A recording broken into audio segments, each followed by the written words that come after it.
Les États-Unis ont attaqué l'Iran. Regarde ça, on en parle juste après.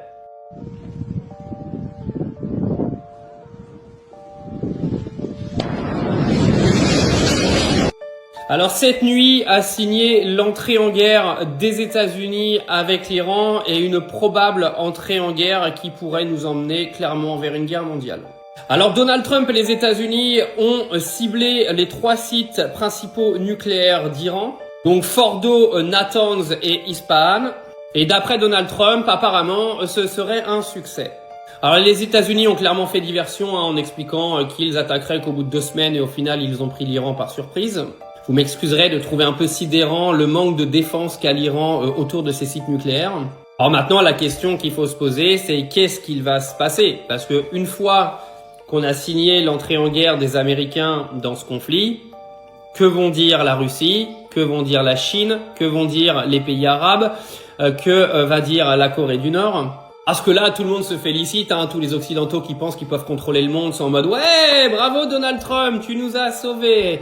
Vous allez moins faire les malins dans quelques semaines quand vous allez voir le prix du pétrole à la pompe, le prix de vos factures d'électricité, le prix de vos factures de gaz et le prix de votre consommation dans les supermarchés. Vous allez venir remercier Donald Trump derrière ça. Et puis si certains pays décident de rentrer en guerre mondiale, vous viendrez remercier Donald Trump également. Et votre grand ami Benjamin Netanyahou. Parce que oui, quand vous avez une entrée en guerre comme ça, sachant que l'Iran, aujourd'hui, peut fermer le détroit d'Ormuz, qui représente 20% des exportations de pétrole mondial, ça a bien sûr des répercussions économiques sur toi, mon ami. Quand tu dis que tu n'es pas concerné par cette guerre, tu es un petit peu con.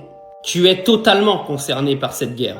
Et cette guerre, elle a été créée de toutes pièces par Benjamin Netanyahou et les États-Unis. C'est pas l'Iran qui a été attaqué Israël. C'est Israël qui a été attaqué l'Iran avec l'aide des Américains depuis le départ. Alors moi, vous pouvez reprendre mes vidéos d'avant, je vous l'ai dit dès la première vidéo, que la première attaque israélienne, elle a été menée par les États-Unis. Et le fait que Donald Trump aujourd'hui attaque les sites nucléaires iraniens me donne clairement raison. Israël et les États-Unis travaillent main dans la main depuis le 13 juin pour anéantir les sites nucléaires iraniens et pourquoi pas nous emmener dans le néant un moment ou un autre.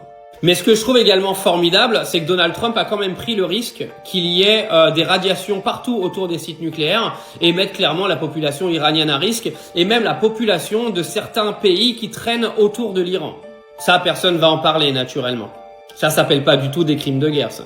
Donc on attend maintenant les déclarations de Vladimir Poutine et de la Russie, les déclarations du président chinois. Alors on sait que les relations entre la Russie, l'Iran et la Chine, voilà, ils sont alliés, mais c'est un peu compliqué. Et ce qui est sûr, les amis, c'est que on parle pas aujourd'hui d'un peuple français là-bas en Iran. On parle pas d'un gouvernement de baltringue comme nous on a dans nos pays.